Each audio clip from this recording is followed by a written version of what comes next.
All right, here we go. We got recording started. It is January 26th. I can't believe we're to the end of the first month of the new year already. That is just crazy. That it is. I'm not sure how this keeps happening. They say the older you get, the faster it goes. Well, I'm starting to believe that. Pretty nuts. Now, some of you guys are just starting in with us.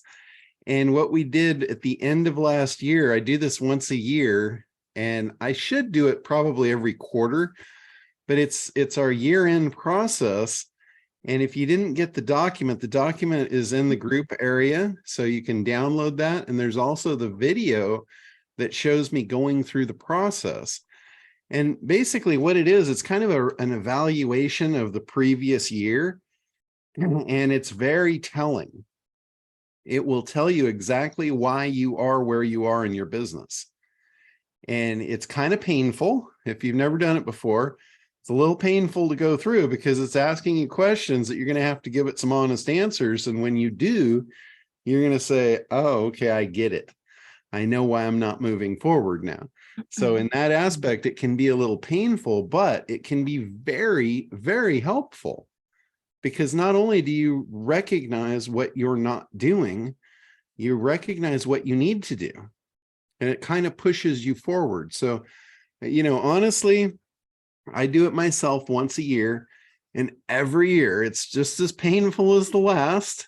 But I got to tell you, I'm ahead of where I was the year before because of it. So it might be something, that you guys want to give a shot to. And as far as, how it relates to the ACT program itself, there's no direct correlation, but there's an indirect correlation to your business in general. Because ACT is where you're gonna build all the pieces, like opt-ins. I'm going to talk today a little bit about generating leads, and I'm going to show you how you can do that for free on Facebook. I think most of us have Facebook accounts. Most of us are probably familiar with Facebook. And I think most of you are not familiar how to generate leads on Facebook. So I'm going to show you an easy, cheap, free, actually, way to do that. Now, when I say free, there is a cost involved, and the cost is your time. So just realize nothing is actually free. If you have somebody in your office that does social media for you, what you might want to do after you see this is take a look over their shoulder and ask them if they're doing this for you, because it's a really cool way to generate leads. So we'll cover that. I've also got a site review I'm going to go through, and every once in a while I'll do site reviews. Excuse me. And I ask, the person that I'm reviewing their site, I always ask them if they would mind if I do it on the call, because everybody gets to learn. And I think that's important. That's why I do this, in a group format, because we can all learn off of each other. So there's certain people that are in the program that have been in the program for a long time. They're way ahead of you possibly, and they can catch you up because you can learn like what they've learned over the past months, years, even decades. Like with me, I've got decades of experience on this stuff, so I can catch you up really quickly. So anyway, if you guys have questions, you don't have to wait till the end. You can use the little thing to put your hand up inside of the Zoom thing there. If you go under your participants tab, and I think that's where you put your hand up. Reactions. That's right. Thank you. You hit the reactions button, and then you can put your hand up, and that will put you up top left in my screen, and I'll see you, and then I can bring you out and we can answer your questions. So a lot of times this call is purely Q&A. If you don't have questions, then I always add stuff in. So feel free, if you guys have any questions, if you're going through the process, anywhere along the way in ACT or anything actually in your business. I'm fairly, versatile in business knowledge as well as just marketing. So Don't be afraid to ask anything you want to know. Anybody got anything before we jump in, do a site review? No? All right. So let's see. I see that you are on here, but I'm not familiar with how to pronounce your name, and I don't want to butcher it. Scott is raising his hand. Got, yeah, Scott. right in the middle of the screen. Yeah. Oh, gotcha. That's Woody. Woody. Hey, good morning, everyone. I have a question, John. Okay.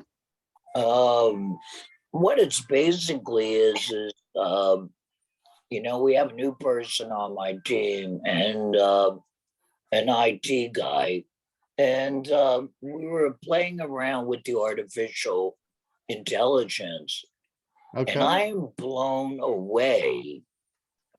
That thing writes like crazy. And you're right, there's a couple things all you got to do is fine tune it. Mm-hmm. But I'm wondering, my question is, I usually don't use the word game changer, but I wonder the value of these reports written by machines that have to be consumed by people. And I wonder if they're going to lose their value. Like, I got a free report. Hey, I can ask AI the same question, buddy. Well, so you really got to have a big, you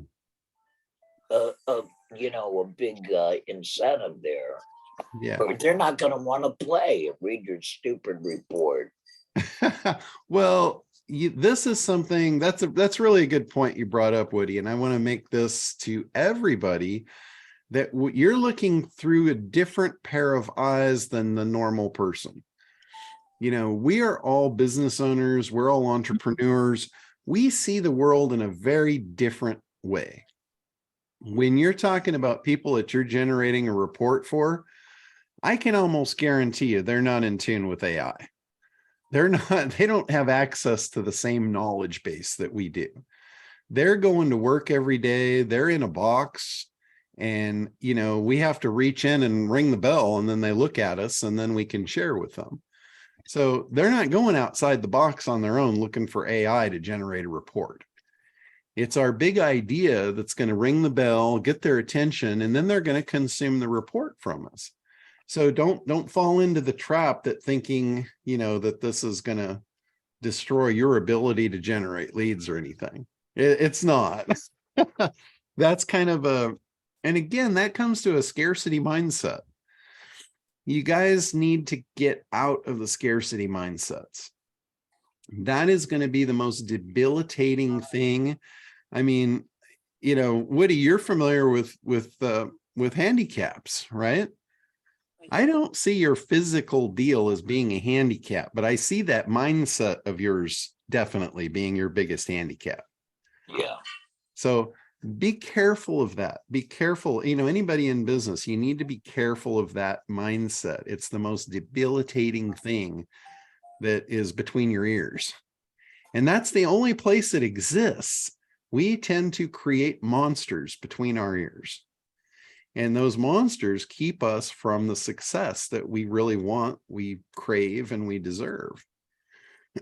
So anyway, I think enough said about that one. So fear not artificial intelligence. Yeah. I tell people, I say, don't create ghosts for me to chase. Show me a real one and we'll go kill it. Hoorah. All right, Warren, you had your hand up. You have to unmute there. Yeah. Hey, John. Yeah. I joined a few minutes late, so I heard you talking about generate leads on social media.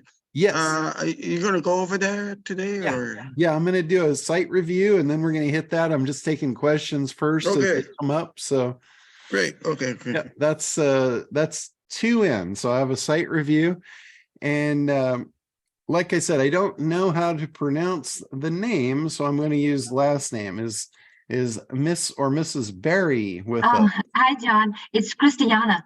Christiana. That's what I thought, but I didn't want to butcher it. So It's German, so that's why. Hi, everybody. I just want to say hi. So all right. Well, I'm going to do a site review for you, like I said I would. And hopefully this doesn't bomb out. I know the other day when I did screen share, it bombed out and it kicked me off and I had to get back on. So if it does that, don't worry, I'll be right back with you. But the first thing about this is a real estate site. And there was a couple of things that just like popped me in the forehead as soon as I pulled this up that, you know, I would have jumped on and shared with you, but I thought this is something really good for the whole group to learn. And I know that, you know, we have several realtors in the group, so this is going to be good for everybody. And not even like, just because if you're not a realtor, don't tune this out. The information here that I'm going to go over is incredibly relevant for everybody. So the first thing about this is this really, you think this is your website, but it's really not. This site belongs to remax.com. So what this is a page inside their website. So like, let's say you do search engine optimization. Let's say you do SEO and you try and drive traffic to this site. By you doing that on this page in this site, you're going to be pushing a lot of the power up to the main site, which means you're going to be sharing your efforts with all the other realtors that are under this umbrella. So that's one thing that you got to be careful with. The other thing is, and again, this shows that it's their site. This top left piece here, that's where everybody's eye starts. Just naturally, we want to look there. We expect to find a logo there. We expect to find a brand there. And we do. We find a logo and a brand, but it's not you. You're tucked over here where usually you put an About Us button that no one pays attention to. So that's a problem. The other thing, so anybody that is in this situation, a lot of times when you're part of a bigger organization, they'll offer you a page on their website. Now, you should take it because they're giving it to you and it makes you part of their umbrella. And people could literally find this site through going through their site because these are categorized by neighborhood. So if somebody's in your neighborhood, they'll probably promote you out to them. So this is a good thing in that aspect, but this is not your website. So if you're part of that sort of scenario, you want to build your own website so you can have your own brand stand alone. Like you should be your brand and then under the umbrella of Remax. So you would hide the Remax, you put it down in your, you know, in the footer of your site. You wouldn't promote Remax. You're promoting you. You know, this is your business, not Remax. So that's number one. How do I do that? What's that? How do I do my own site? You buy a domain. Like in your case, you could just buy yourname.com. I'm sure it's probably available because it's a you know, a non-standard spelling. So it's probably available. You can get that through GoDaddy, or you can actually get that. I'm a domain registrar myself at Internet Dominators. There's a bunch of places. It doesn't really matter where you buy your domain. You can buy your domain anywhere. They're all the same. It's a commodity. You know, whoever has the cheapest one, great. Usually they're about $10 a year. That's about what you should be looking at paying for your domain. And then once you own the domain, then if you want a website, then you need a hosting provider that will host your website for you. And then you need a web developer to develop your website for you. But this is for everybody. I wouldn't pay a website developer to develop a website until I had my messaging right. And that's the creation portion in ACT. If you haven't done your analysis yet, if you haven't figured out, if you haven't segmented your markets, if you haven't figured out your avatars, and you haven't figured out your messaging, you really shouldn't be in the creation process of creating a website. You need to get that messaging done first. Because if you don't, what's going to happen is you're going to pay the web developer. He's going to develop the website for you. And then you're going to go through the ACT program and you're going to go, oh, this is not right. The messaging here is not right. The format is not right. And then you're going to have to go back and you're going to have to pay to have it done again. And you don't need to do that. If you do the stuff in order, in sequence, you'll only have to pay for stuff once. So that would be what I would recommend, is make sure your messaging is right before you get your website done. You can buy your domain anytime. It makes sense to buy the domain sooner rather than later, because someone else could come in and grab it. So buy the domain first. You can sit on that for as long as you want. No problem there. But lock that in and then start working on your business. Basically, you're figuring out what your business is, who you're going to sell to, who's the most profitable, how you're going to communicate with them. And then once you have that, you're going to have all the pieces to be able to give a web developer to create a great website for you. Okay. Yeah. And then is it I know you talked about that buyer and seller are completely different. Should I Yes, like maybe separate that? Like one side have like absolutely. the Absolutely. one side is that if you're a buyer, please click here. If you're a seller, please click on the other. Mhm. Okay. And you actually have that. The Remax has figured that out already. See how you have buy, rent, and sell? Mhm. So people would come here and they would self-segment. So that's great. That part is really good. But look at how small it is. Yes, yes. You've taken that and you've shrunk that way down and kind of stuffed it in the corner. And then from a visual look and feel of the site, I don't feel like I'm on a realtor site here. I all I see is some blurred out cookware. Yeah, yeah. That was actually created by some Remax top website creators or whatever they call. Yeah, yeah. And that's the thing. Website creators, that's exactly what they are. They don't do messaging. And your visual here is part of your messaging. The visual look and feel of this website is part of your messaging. Even though they develop it, you need to supply that for them. You need to tell them, look, I need a real estate site. This is about houses, not cookware. Yeah. If they Okay. give you a comp to look at, you look at it and say, I don't get the idea that this is about houses at a first glance. You need to go back to the drawing board. Okay. So that's how you work with a developer. But it's like, if you don't give them any information, their idea is to give you something pretty. And they've done that. They gave you something pretty. It doesn't mean it's functional. It doesn't mean it represents your business or your avatars or what you want to do. So, and that's not their thing. Most web developers are not business people. They are creative people. They are artists. Their thing in their mind is just make it look good. Okay. And they're really good at that. But you have to guide them. Say, make my house site look good. So, Okay. so they need a lot of guidance to get you, because what they're doing is they're bringing your vision to life. Don't let them bring their own vision to life, because it's not your vision. Your vision is going to be created out of your analysis. Your analysis is going to tell you what your avatars are looking for and what's going to draw them in.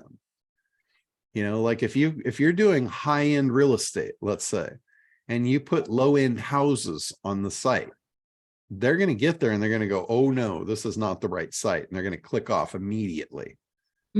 So it's your vision. You want to sell, multi-million-dollar homes. So don't show shacks. That's I have actually one down in Tiburon, but yeah. anyway, yeah, okay, yeah, I'll get on that. Yeah. That sounds good. The other thing too about this, because this isn't your site, Remax developed this. This is actually a mobile version of a site, because the menu is not even up here. You have to click on the little hamburger here, which this is common in mobile. It's not common on desktop. Most older people that that buy multi-million-dollar homes, they're not necessarily doing this on their phone. Mhm. They're Yeah. probably doing this on a 24-inch monitor or bigger, and they're not used to mobile on there. They wouldn't have any idea what this hamburger menu was. Mhm. So that's your navigation right there. I like the fact that it rolls out, but buy, sell, resources, and my info should be up here in this bar where it's just blank. Mhm. So Okay. that Can I make a comment to her name.remax.com? Yes. That's considered a subdomain, and it's my understanding that Google does not crawl subdomains. That's not true. Google crawls any link. Okay. Google, yeah, they spider every link on the internet. Okay. Google puts a lot of misinformation out. Google wants you to think like their narrative is not SEO friendly. They don't tell you the truth because they don't really want you to know how to SEO your site. That's not in their best interest. Yeah. So like a lot of the common SEO guys that you can follow, and for those of you who are not familiar, SEO is search engine optimization. Google is very anti search engine optimization. They would prefer you to just create good content, and then they'll decide how it ranks between all the rest of the content that's out there. That's what they want. But obviously we all want to be on top. So we want to figure out, okay, what criteria are they using to figure out who's going to be on top? And then we try and game the system, and that's search engine optimization. So if they told you all the truth about how to get on top, everyone would know and everyone would be doing it, and they'd all be battling, and it would just be craziness. So they're trying to get you to do the wrong thing for two reasons. For the first reason, they don't want you to have the golden key to be able to go out and spread it across the world. That's number one. The second reason is if they make it to where you're doing everything that you think you should do and it's not working, you'll give up and you'll stop trying. That's their goal, because they don't want people manipulating their search results. And it's interesting, if you go into they've got 1,000,001 pages on Google, and there is actually pages on Google in their back end that tell you how to do search engine optimization. Now, they're giving you their narrative. It's not true what they're telling you. What they're telling you to do is they're telling you to do stuff that's not right to see who does it. And then they know who's trying to manipulate their results.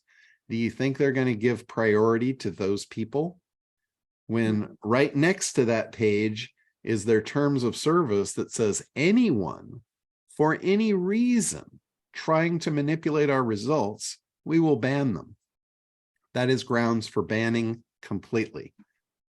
So there's a little conflict going on there, right? John, that's really interesting. I hadn't heard that, because Yeah. I've read what they put out about what, their recommendations, and that totally makes sense. And when you put it that way, I wanted to make one other comment about domains.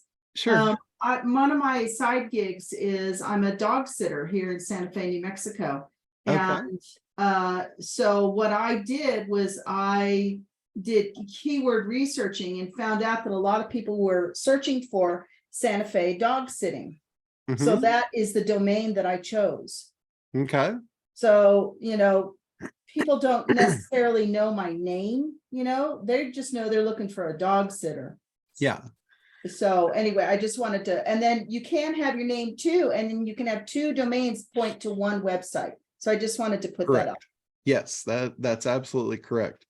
Okay, So I have one more question, and then I leave. So what about my regular email?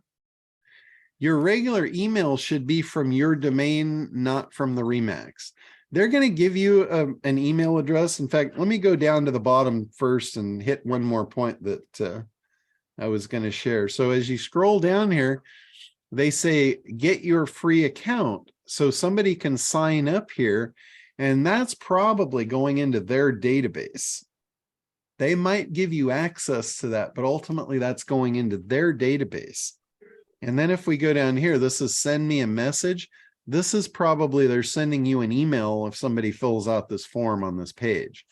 But if they do here, like this is what we talk about for lead generation, generating your leads.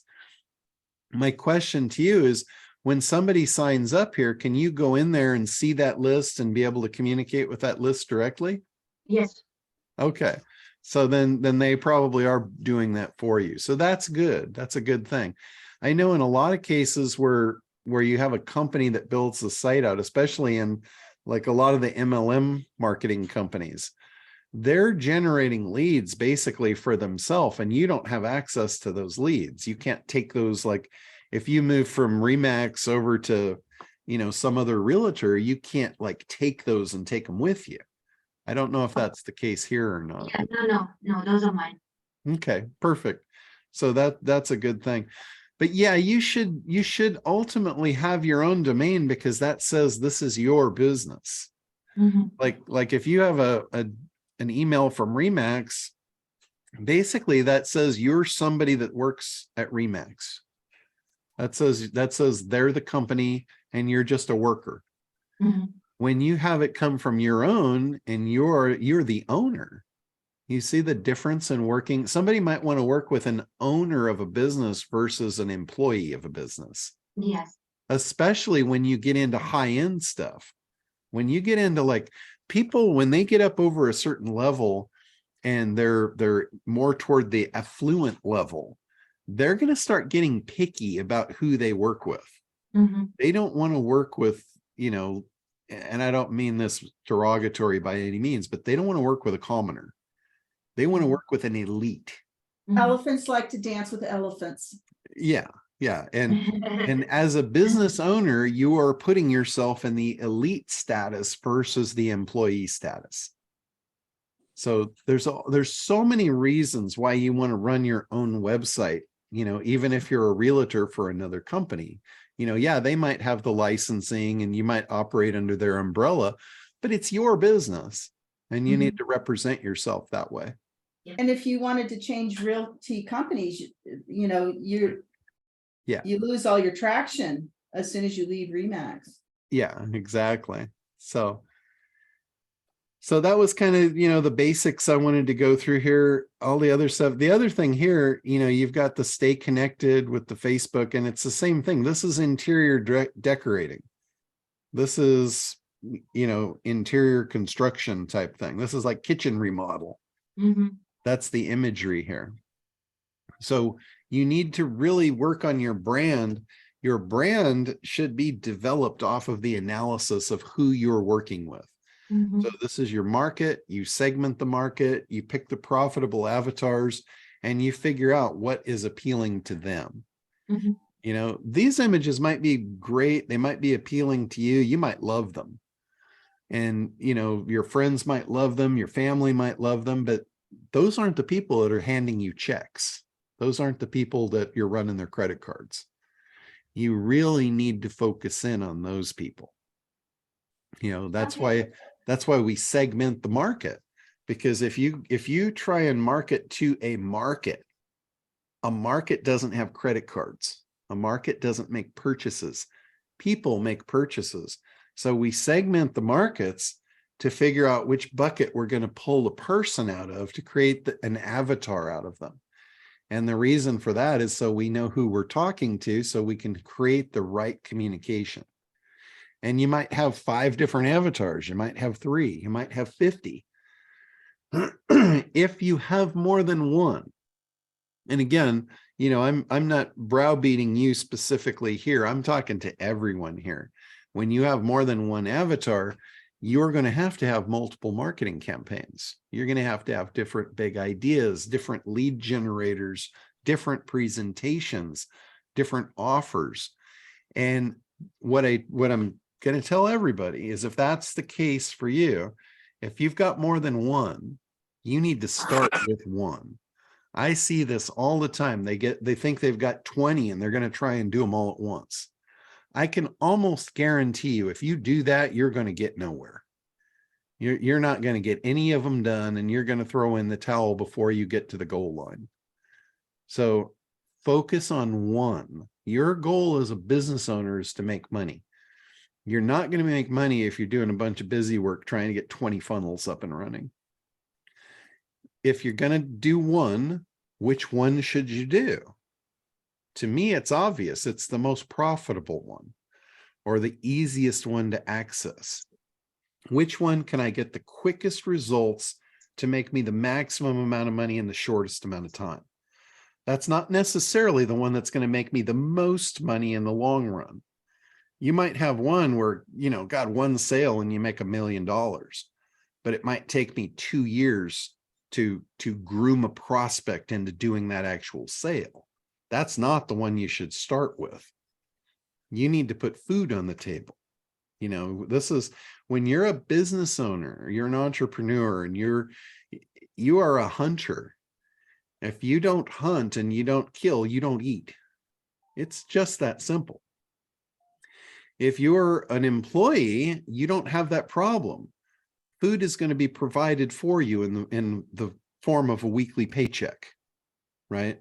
When you shift gears and you go over the wall and you are a business owner and you're an entrepreneur, you lose that luxury. No one is going to feed you. You need to feed yourself. And it is find, hunt, kill, and then eat. So you don't want an animal you're going to have to chase for a year before you get a meal, right? That's not going to work very well. You need to be able to put food on the table now. So your first funnel should be the one that is fast to market, fast to deliver, and put profit in your pocket. Doesn't have to be the biggest profit. I talk about going after the most profitable one first, but keep that in context of it's got to be quick. You might have bigger profit ones, so I'm not saying go after the biggest one first. It's a metaphor.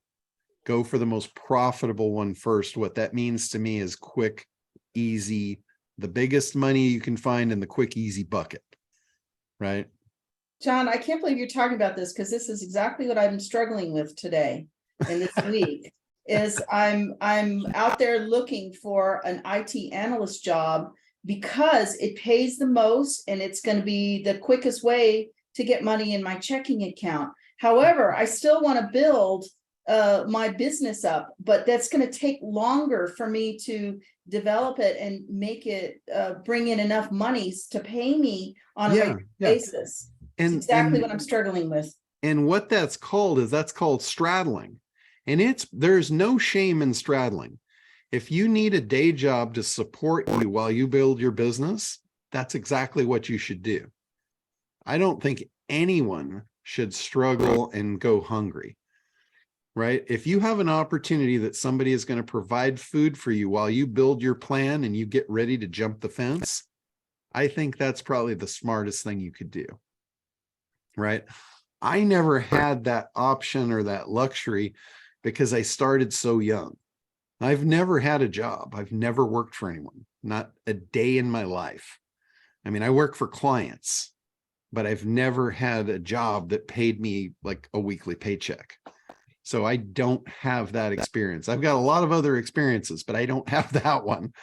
But just from a common sense standpoint, if you don't have an opportunity in business, the thing with me is I've gone from one business to the next. So I've straddled myself through them all, right? But if you don't have that and you're used to working, then you can't just like cut that off if you don't have something else to replace it. I've always made my jumps to a new industry or a new thing while I still had income from the other side. Always. It's business suicide to not. You're not doing yourself any favor by flushing yourself down the toilet. That's about what that's going to feel like. You're going to feel like you're swirling the bowl and there's no way but down. So that's why ACT is so important. It's the plan. It's the plan for how you're going to make business success when you get on the other side of the fence. If you don't have the means to support yourself until then you need to figure out a way to do that. So I don't look down upon anyone that has to go and get a job, right? That's by no means do I think that's a bad thing. I've just personally never had to do it myself because I created all my own jobs all along the way. But I never left one before I had another one in place, ready and already making money for me. So it's the same thing. I've had jobs that was just my own that I created. I've just never had a boss.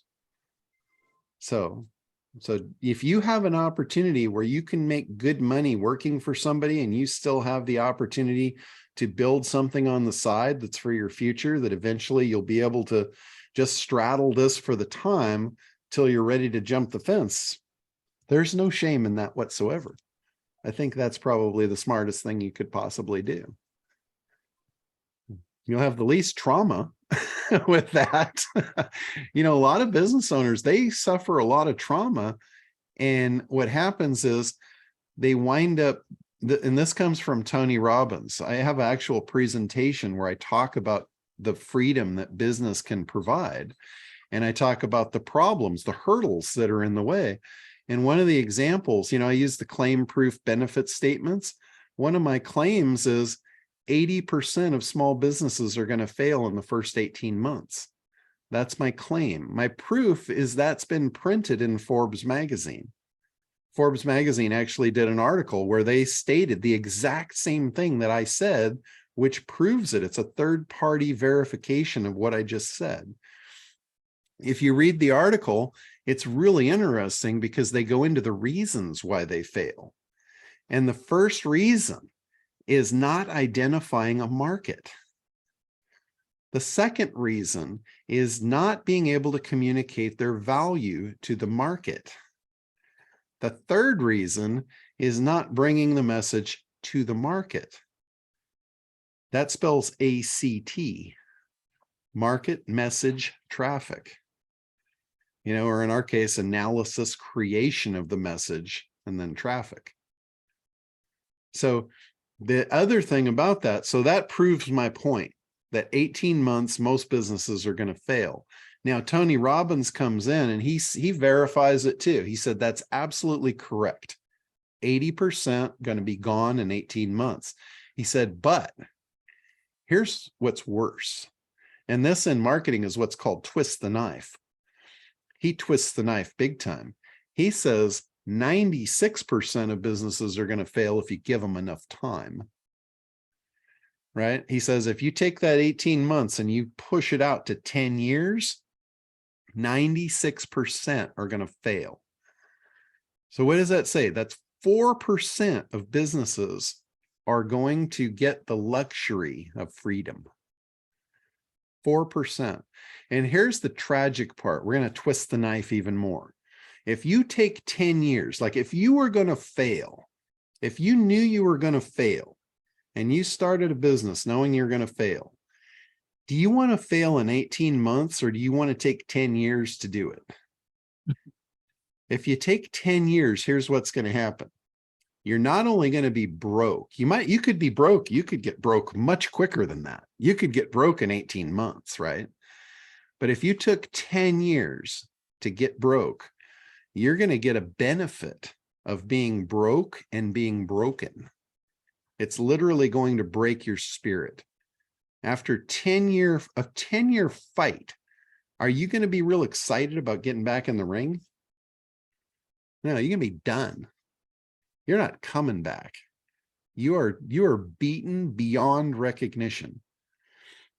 So for me, if I'm going to fail, I make damn sure it's going to be quick. I'm not waiting 18 months. I'm going to fail in minutes. I'm going to compress my failure time down to minutes with no cost. You know how I do that? With analysis. I can tell you if something's going to fail in minutes. I would not enter into a business if I didn't have the analysis to back it up. And that's why I'm in the 4%. I'm not in the 96%. It's just that simple. So compress your failures down. If you can verify you've got a market, you can verify that you've segmented the market and you know the avatars in there, and you create the messaging, and you're willing to do whatever it takes to get that in front of them, you're going to be in the 4%. I can almost guarantee it. Now, that said, that's not easy to do. If it was, everyone would do it. And that's again why the 4%. There's a lot of people that know how to do this. I've shared the ACT program with thousands of people. Very few of them have actually done it. So that's where the rubber meets the road of big ideas, people dreaming of, yeah, I want to own my own business. The question is, I can tell you what it takes. Are you willing to do what it takes? That's the difference. That's what's going to get you over the fence in the 4% club. Are you willing to do what it takes? And if you're not, let's just compress the failure down and call it what it is, and you know, say I'm an employee. And then there's a 12-step program for that. But I don't think any of you are. You wouldn't be here. You would not be spending the time in your day to be here if that were the case. I believe in you all probably more than you do, because I know that you can all do this. And I know that because I've given you the tools. I've taken the learning curve off the table for you. You literally just have to follow the steps. If you look at any successful business on the planet, I can guarantee you, you're going to find the success woven through exactly what I talk about. There's no other scenario. You can't have a successful business without a profitable market. You can't. It doesn't exist. You can talk about it, but it doesn't exist. If you find a profitable market and you don't spend the time and put the effort in to figure out how you're going to communicate your value to them, you're not, again, that doesn't exist. There's no successful company on the planet that does not know how to convey their value, right? And there's no successful company on the planet that doesn't do marketing and advertising. And that's the difference between marketing and advertising. Marketing is creating the message. Advertising is where the traffic comes in. That's bringing the message in front of people. That's paying to display the message. So there's television advertising, there's newspaper advertising, there's all kinds of print advertising, and now there's digital advertising. The only difference in digital is digital has opened up a whole new world for people to be able to do it for what they call free. And you guys know that I don't believe anything is free because it's going to take your time. And I am of the belief that your time is your most precious, valuable asset. I don't think a lot of you have gotten to that point yet. So you're still willing to do stuff for free because you don't value your time enough yet. But if you really, like, I know Jay does NLP, and we talk about like core values. And my core value to the true core is freedom. Mostly what that means to me is time. Time is more important to me than money, right? Money's easy. I haven't figured out how I'm going to get more time yet. The only way I've figured out how to get more time is, I just said it a little while ago, it's time compression. If I'm going to fail, I'm not taking 18 months to do it. So I just got myself 18 months back of time. I got that back to do whatever I want with, because I compressed the failure down to minutes, not months. So time compression to me is one of my core values. It's freedom. It's tied directly to freedom.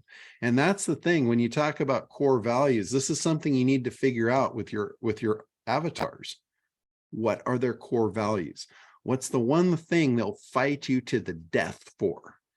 What's the thing they're willing to die to protect? In some cases, it's their time. That's me. That's freedom.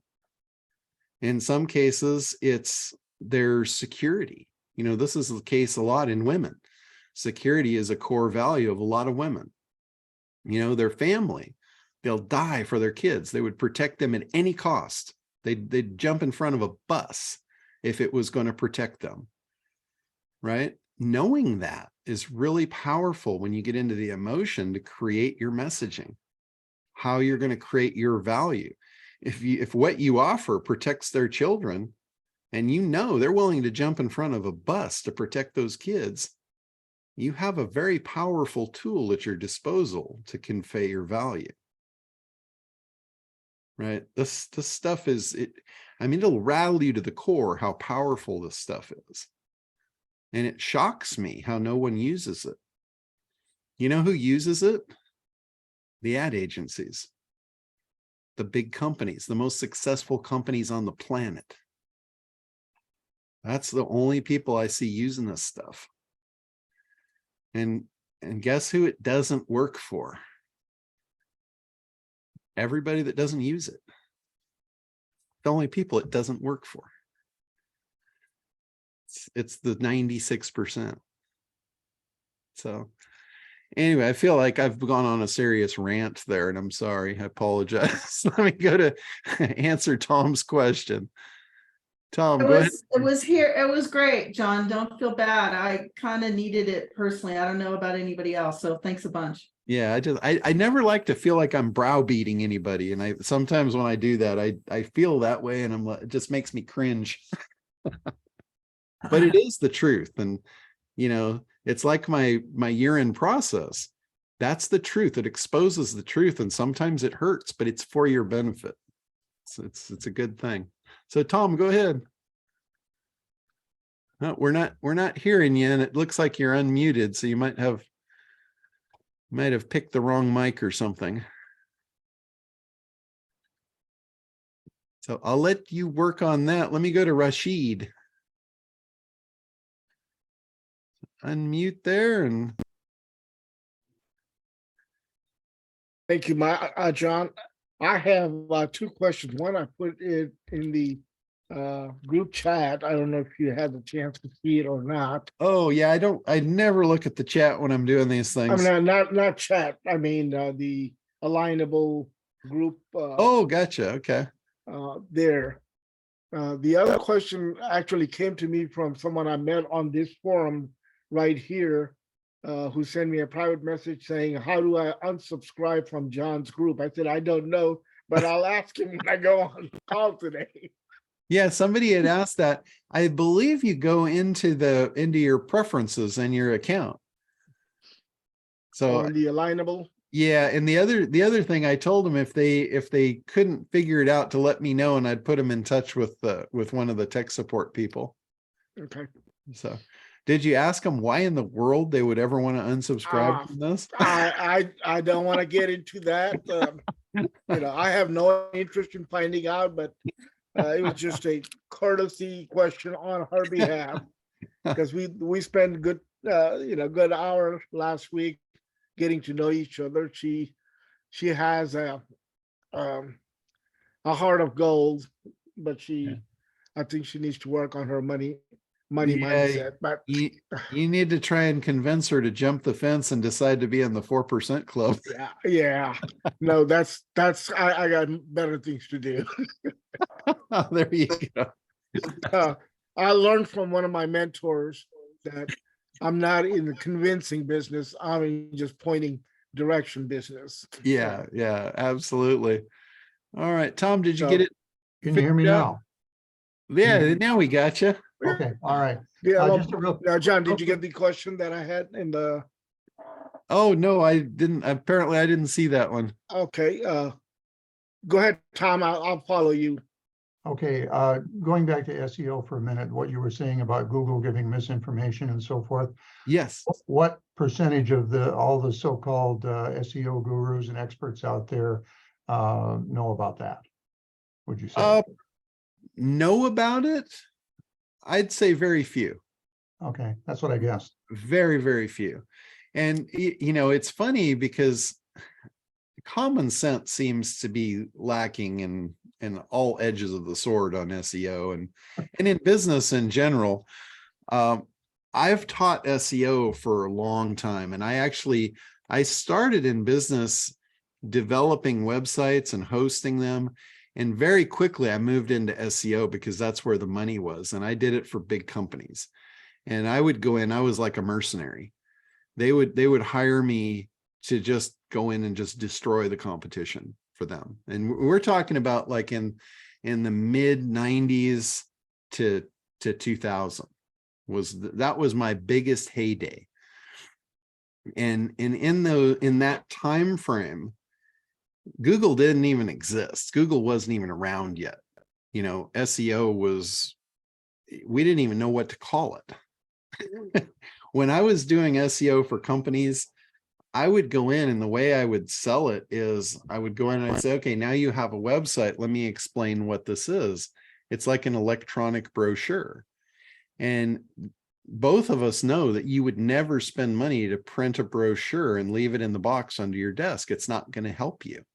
The only way that brochure is going to help you is if you take it out of the box and put it in the hands of the right people. They were totally in agreement with that. And I said, this is how I can do that for you online. I can take this and I can put it in the hands of the right people. And they were all over it. They wanted that. And I didn't even know what to call it. I didn't even have to call it anything. They just paid me to do that. And they paid me a lot of money to do it. And after, you know, probably 5, 6, 7 years, a lot of people wanted to know how I did what I did, because I never got any of my clients banned. And that was the biggest problem, was people were getting banned from doing SEO. And I told them, I said, you're not doing SEO, you're doing pure stupidity is what you're doing. You're doing things that are easily detected as manipulation. And I basically described the way I did SEO was a methodology of what I called cloud cover. And I said, in cloud cover, with the cloud cover methodology, you're doing so many different things in such a natural way that you could never stand out. They could never identify you and single you out and eliminate you. And I said, the reason I use cloud cover for that is in World War II, the fighter planes, and actually even World War I, the fighter planes, the pilots learned if they wanted to come home, they learned to fly in the clouds. If they didn't, they were in clear blue sky and they got shot down. It's the same thing with SEO. If you fly in clear blue sky, you're going to get shot down. The fighter pilots that learn to fly in the clouds, stay under the radar, keep off the grid, they came home. And even to this day, I've never had a client site banned, not once, not ever. I've kept them safe in the clouds very effectively. And, you know, there's a lot of guys that are much more aggressive about SEO than I ever was, but they've all been shot down. To me, it's not worth putting a client in jeopardy. I don't want to have that conversation of how I destroyed their business because I did something stupid. Right? That's not a conversation I'm willing to partake in. So that's the thing. And as Google came up, Google was a much more sophisticated engine, a much more sophisticated animal, let's say. And it had a lot of different algorithms that most people were not aware of yet. And back in the early days, they had this guy that worked for them. His name was Matt Cutts. And he was basically a PR machine for Google. He was there to tell you how to do safe SEO. And I'm just thinking, that's an oxymoron, right? There is no safe SEO, because if they find out you're doing SEO, you're gone, right? So he was leading people down a bad path from day one. And all the SEO guys, they all followed him right off a cliff. It was like lemmings. It was very entertaining for me, but they all just went off the cliff into the fire pit. And it was, and I got to tell you, I was not very popular in the SEO guru business, because they formed a mastermind I don't remember what year it was, but probably the early 2000s, like maybe 2005 or something. And I kept getting these emails about this mastermind group, and I just ignored them because I didn't even know what it was. I didn't have any interest in that. But finally, somebody that I knew that was one of the SEO gurus, she reached out to me and she said, when are you flying into the mastermind? It was in Austin, Texas. And I said, I didn't even know I was invited. And she started laughing and she said, are you kidding? She goes, you're the reason they put it together. And I'm like, oh, okay. Well, I didn't really know people knew about me. So I wound up going to this group, and there was probably about 25 of basically the best SEO people, or the most known SEO people on the planet. I didn't know I was even in part of that circle. So I'm there and I'm at the end of the table, and I don't know if you guys know Perry Belcher or not, but Perry he was part of Digital Marketer at the time. Him and Ryan Dice, they were big in the industry. And Perry knew me because I had done some consulting for him in SEO. So he trusted me. And he wasn't an SEO guy, but he was like one of the big leaders in the industry. So he sat next to me at the end of the table, and the guys putting the thing on, they were at the far end of the table and everyone else was around this big oval table. And it was funny because every time someone spoke, he would lean in and he'd whisper in my ear, is that true? And most of the time I'd look at him and give him that. And he'd just go, okay. And very few things that they were saying I felt were in line. And I didn't say anything. I wasn't there to argue. I was just there to take in information. And, finally at the end, everybody was, had their say, but I had not spoken up. I hadn't said anything. I was just listening in. And, I didn't feel it was my place, really, honestly. And at the end, the guy that put it on, he goes, I'd really like to hear John Limbacher's view. He goes, he's been doing this longer than any of us. And I'd like to hear what he has to say about this. And what I said went against what they were all talking about. And I wasn't, real popular at the table, let's just say. And the thing that they were talking about was the Google Sitemap. This was like the big buzz in the industry. Google came out and Matt Cutts said, if you want to rank in Google, you have to have a Google Sitemap. And I'm like, logic is telling me there is no reason in the world that Google needs you to put a sitemap on their site when they've got the most sophisticated spidering software on the planet. They can follow your links. They do not need a roadmap to tell them where your pages are. But Matt Cutts was saying, if you want to rank in Google, you need a Google sitemap. Not just any sitemap, a specific Google sitemap. And they put up a page to generate this thing. And I wouldn't touch that with a 10-foot pole. Because that was just that's like telling the lemmings to run for the cliff, right? That's giving Google the most effective way to identify who's trying to manipulate their results and eliminate them all in one sweep. So I shared that with the group, and they were violently upset with that view. And it was interesting because the guy that actually put the group together, he's the only one at the table that followed my guidance, and he removed all the sitemaps off of all of his sites. And about 3 weeks later, Google did what I thought they were going to do, and they wiped them all out. And he sent an email back out to that group, and he said, what do you think of John Limbacher now? And that pissed him off even further. So needless to say, they really don't care for me. They never have, and they probably never will, because I just tell the truth regardless of whether they like it or not. And they're all putting out their own narratives to make themselves look like they're at the top of the pile. Whereas I just don't care about that. I don't care where you see me at the pile. Were they benefiting in some ways to the, with the advice they were handing out? Yeah, they were selling it.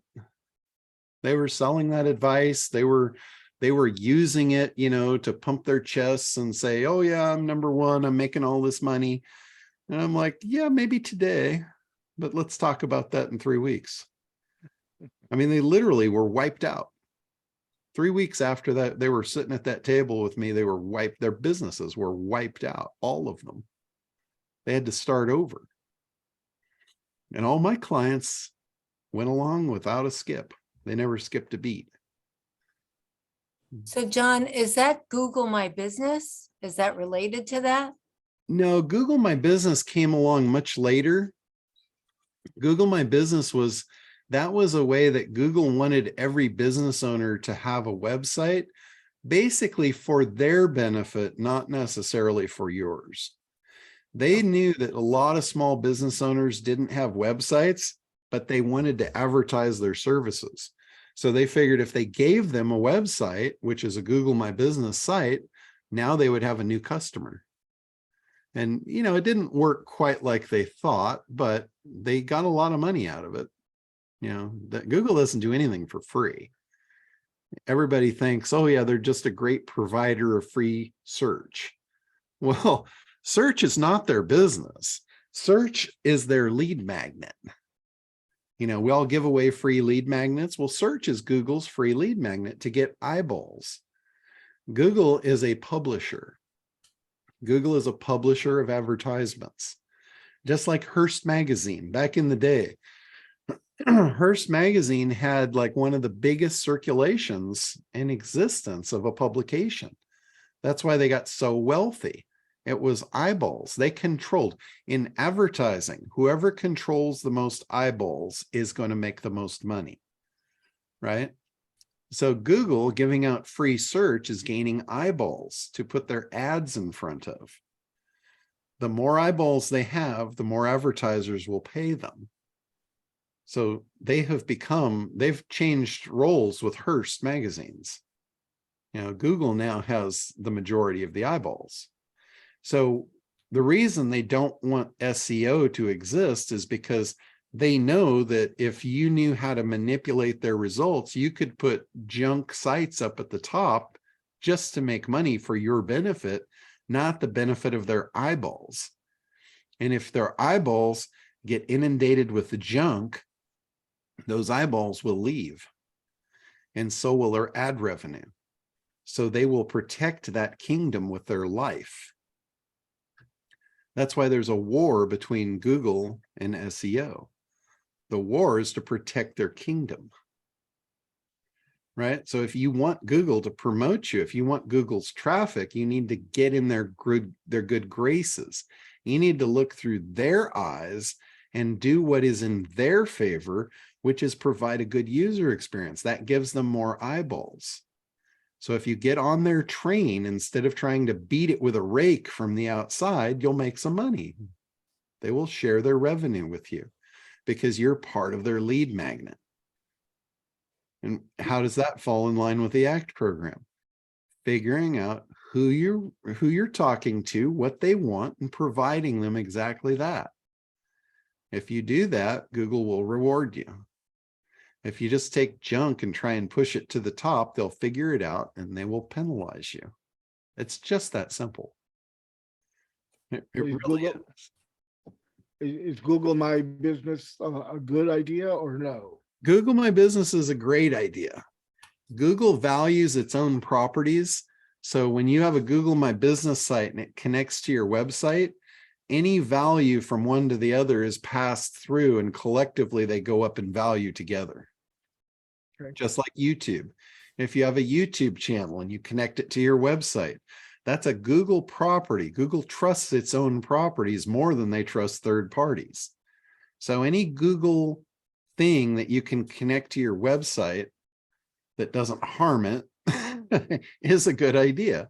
And what the way my cloud cover worked is this was the core principle of all of it is, would a business owner do this? That's the question I ask myself every time. Would a business owner do this? And if he would, how do I magnify this effort? Like, would a business owner connect relationships with other companies to trade business? Absolutely. That's link building. They would do it in a certain way, though, to actually generate revenue. They wouldn't do it by just getting a bunch of, 10,000 spam links, which is the way the SEO industry taught it. They said, just get the most links and you'll win. And that worked for about 3 weeks, right? Just like everything else in SEO. If you didn't do it in the clouds, if you didn't do it right, if you didn't follow the premise of would a business owner do this, a business owner is not going to go out getting junk links, right? They got better things to do with their time. Another thing, this was another reason the SEO guys hated me to the core, was they were all taking sites that were over optimized and not ranking well because they did a bad job linking. And they were doing what Google told them to do, which was create a disavow file and tell us which links are bad. Right? Goes back to my core question. Would a business owner do that? Would a business owner go to Google and try and remove links from bad sites? Not in a million years would they waste their time on that. They wouldn't care. The only person that cares is Google, is how many people are going to put their hands up and say, I tried to manipulate your results with bad links and let's try and fix the situation. Right? That's the best way to put them all in a bag and slam it against the wall in one sweep. Right? And when I come out and say that, the guys that are all doing it, getting people to pay them to do that, they don't really like it that much. So anyway, again, I feel like I'm ranting.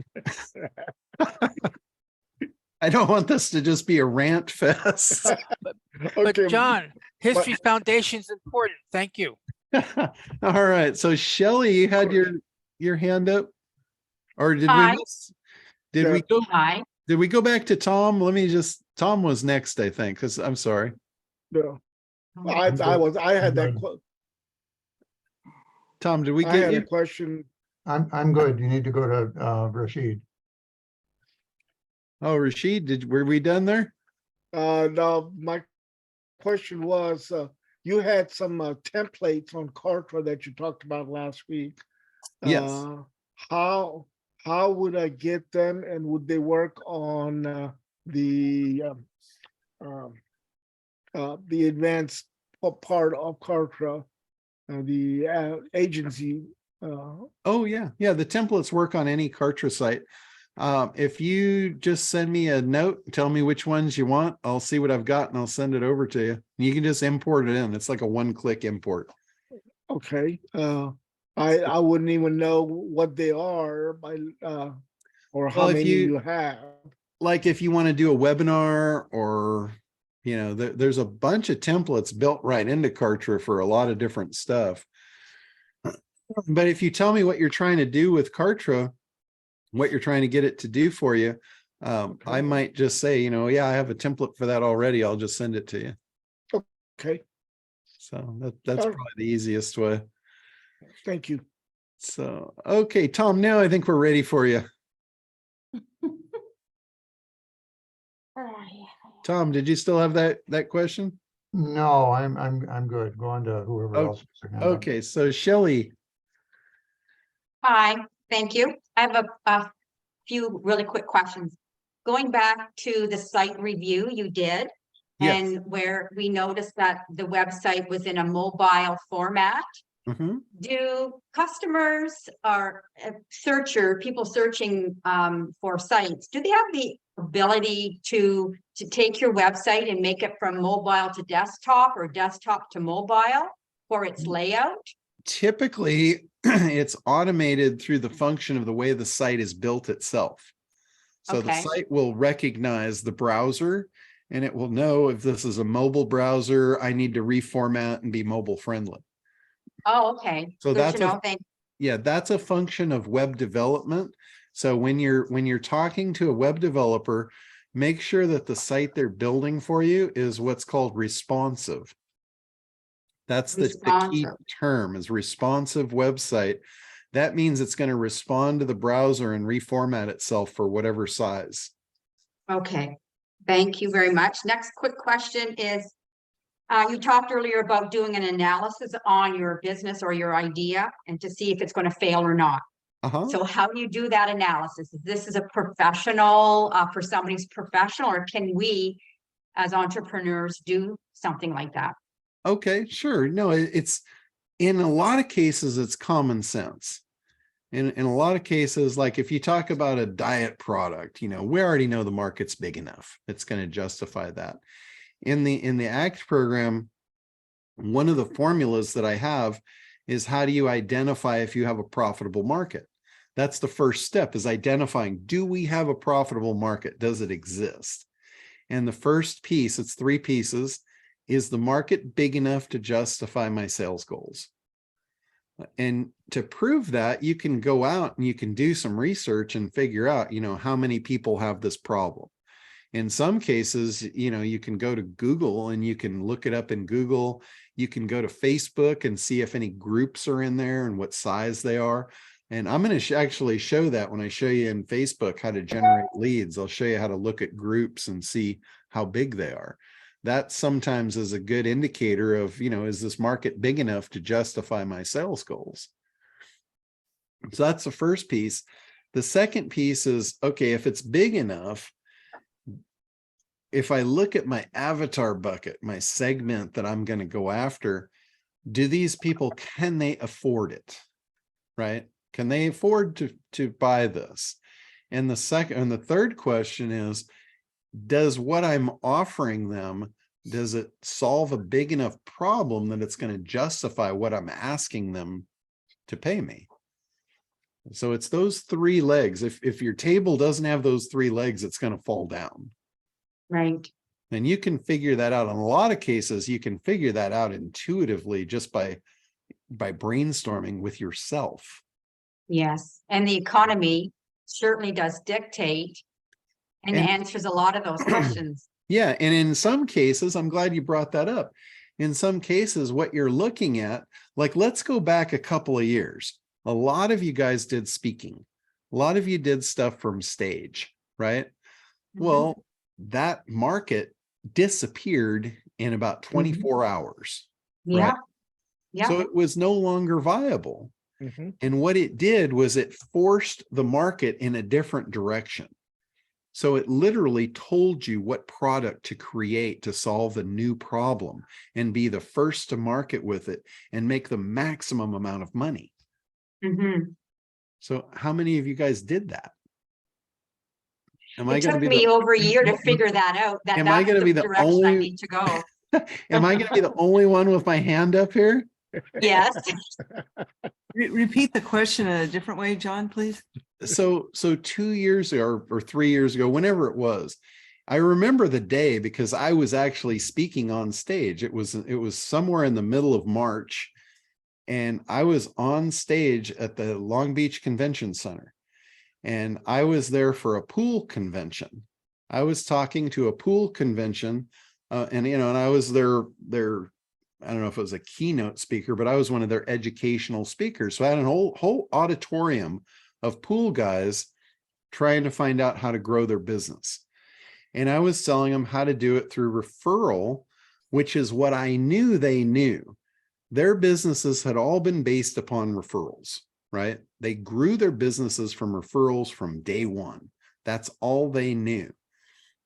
They didn't know search marketing. So what I pulled them in with, my big idea, my attention grabber to fill that room, was find out how to get the new biggest referral source on the planet to send you referrals. I knew they were struggling. I knew they were getting less referrals than they ever had. And I knew that was a big problem for them. They needed referrals to keep their business alive. So that's what I used as my big idea. That filled the room. Right? When they got in, I talked about the old days. I talked about back in the good old days, people walked out and they talked across their fence about who's the best pool guy. And that's how they built their business, on those referrals. And I mean, you're talking, I got into their hearts and their heads. And the next thing I talked about was things are getting a little tougher now. People aren't doing that. Things are changing. Who are they asking now? I said, they don't go out in the daytime to do this anymore. They do this in the middle of the night. Who are they asking? They're asking Google, who's the best pool guy?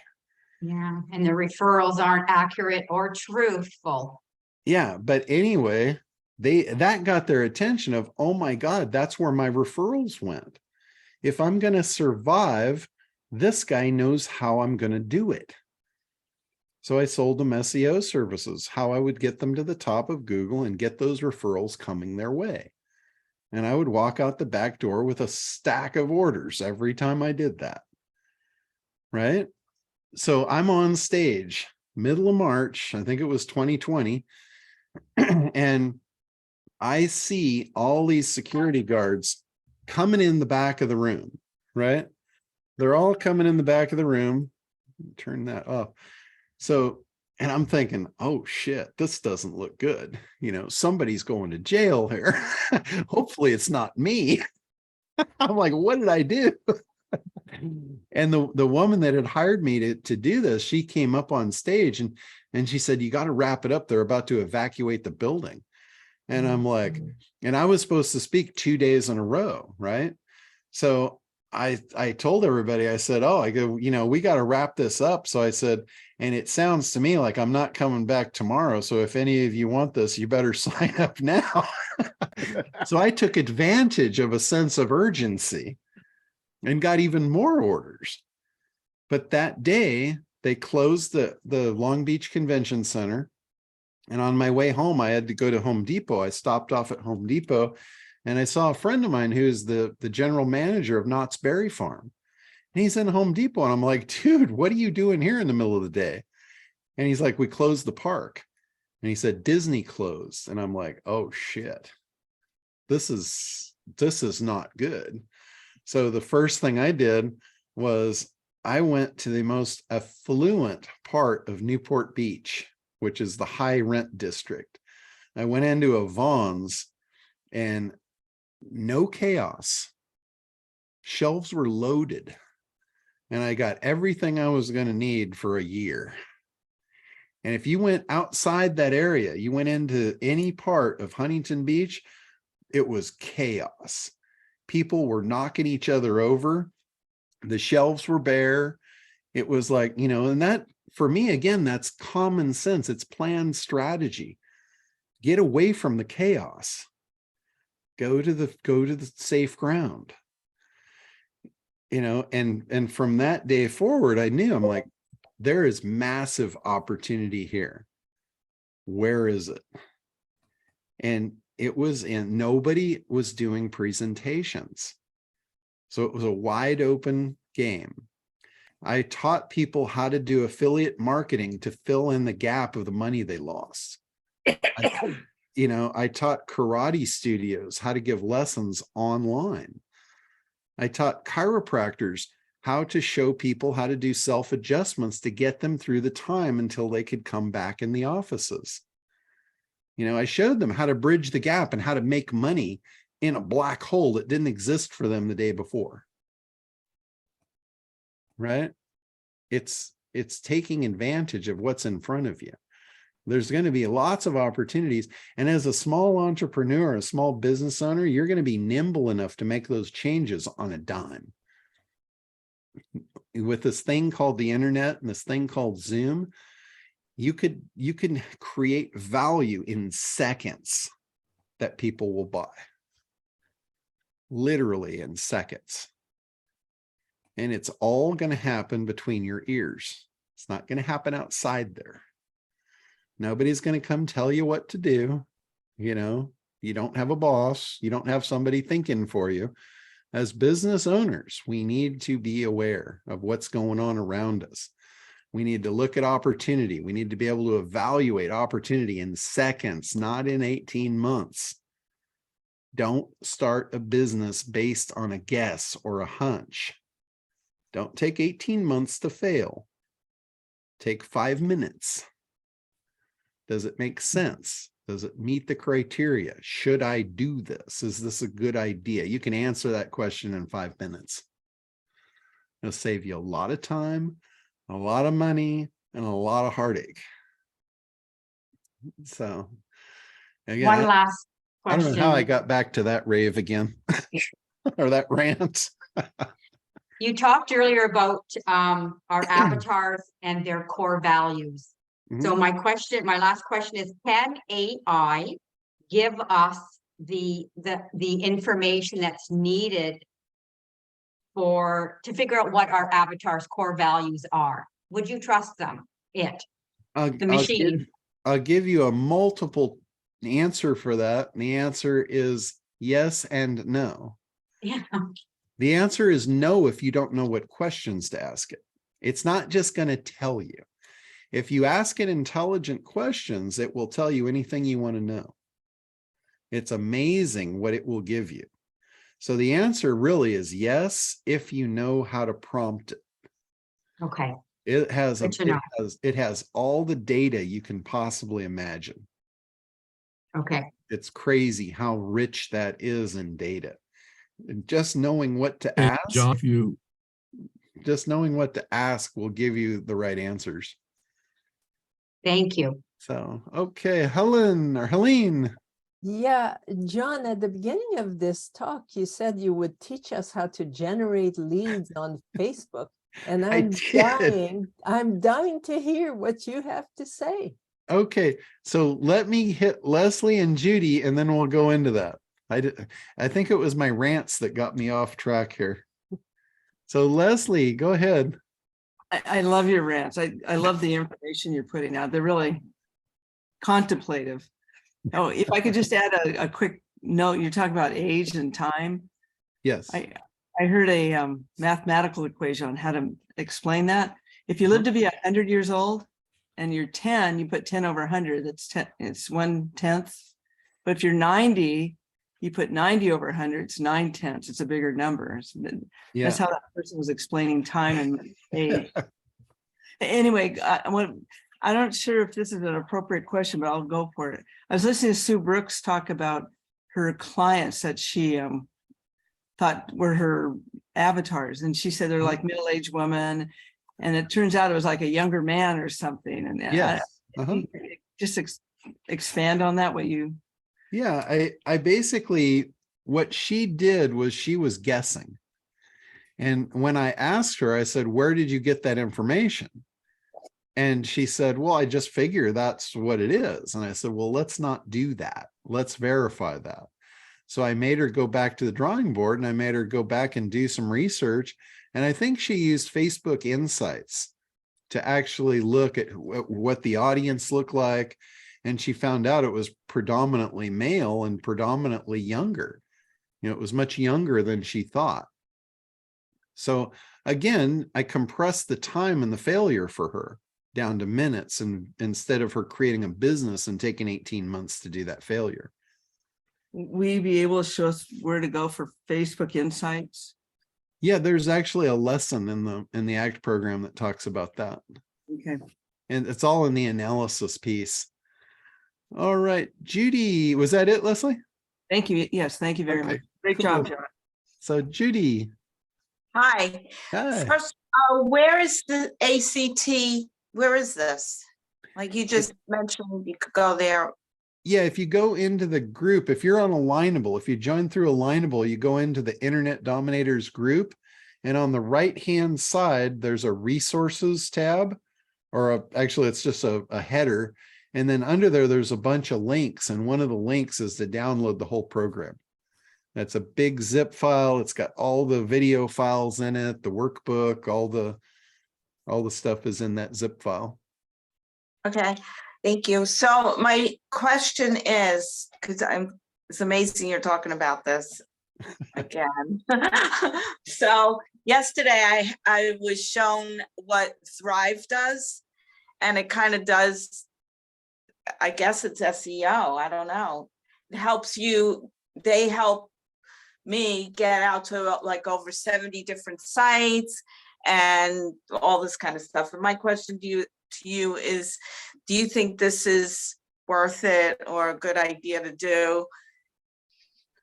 I'm not sure what that is. I know there's a Thrive cart, which is a shopping cart, but are you talking about a service or what is? It's PHRYV. And Okay. it's a pretty cool service. And Is it for directory listings to get listings in your site with links coming in? it's to so that if people do a search on you, they can find you. And like say right now, I'm only on Facebook and TikTok and Instagram, and this goes to a bunch of other ones like besides those, and like they put Google and Twitter and Yahoo and a bunch of other ones. Okay, And Yelp. Yeah, I'm not familiar with it, but I'll tell you what, if you send it to me in the, in the chat inside the group, Okay. I'll take a look at it and then I can review it next week and we'll look at it and see what it does and if it's worthwhile or not. Okay, great. Thank you. Yeah, I'd be happy to do that. Okay. Okay, so now let's see how we generate leads on Facebook. That's what you guys all came for, right? Okay, so let me share my screen. All right, so inside Facebook, you've got these little tabs down the side here. So what I'm going to do first is I'm going to click on See All. And then you notice you have a bunch of different choices here. And I'm going to go under the Friends tab. And I'm going to go to the Friends tab link. And the next thing I'm going to do is I'm going to go down to Custom Links. See where it says Custom Links down here? And then you can create a list. This is like creating your own mailing list inside of Facebook. So notice, I just recently created one called SEO for search engine optimization. So if I click on that, it shows me 2 people that I've added in here into this custom list. So when you create a custom list, you can actually communicate with these people right inside of Facebook. Like if you have everybody in just one jumbo list, which is called your friends, it's your friends list. You notice there's a close friends. So if you just want to communicate with your family or something, you can put them in that group. But normally most people just have their friends and they might have, 1,000 friends. When you put a post on Facebook and you post it to your friends, Facebook is going to decide who they want to show it to. They're not going to put it up in front of 1,000 people, right? So they're going to pick and choose who out of that group because you're not being specific of who you want to see it. So you're allowing them to choose who's going to see that message. Now, if you're like me, you've got friends, you've got family. Most of my friends and family don't even know what I do, right? They have no idea. They just know I've never had a job and they have no idea how I can afford all the shit that I've got. Right? They just, seriously, they don't know what I do. So me sending out marketing messages to them would be like banging my head against the wall. It's not going to do anybody any good. Certainly not me. It doesn't fall into my freedom thing of, am I wasting my time here? Because I'd be wasting my time. Facebook would be saying, oh, well, let's show it to his relatives and his friends, the people that he comments to and all that. That's not who I want my business messages to go to. So I'm going to create a list based on who I want to put in. This is an avatar. This is actually not even an avatar list. This is a segmented list of marketing that's SEO. That's good enough for me because when I communicate to this list, it's going to be about an SEO topic, probably a piece of software that I developed that will help SEO people. And that's what I'm going to communicate out to them. So that said, now if we go back, do you guys know about groups in Facebook? This is another way how you can validate a market for how big it is. If you go back to Facebook, and you go to the Groups tab, if you go under here, you can create a group, or you can look at other groups, or you can search groups. So what I just did a recent search for SEO groups. And then I can click on see all. And then here's a group, Google SEO Mastermind. There's 114,000 people in that group. Those would be really good prospects for me, right? So what I could do, I could visit that group, I could join that group, I could communicate with that group. And what I could do is the people that interacted with me, I would ask them to be friends. And I wouldn't just put them in my friends list, I would put them in that group of SEO friends, right? And over here, you can see which of these groups is private membership, because a lot of these is going to be private.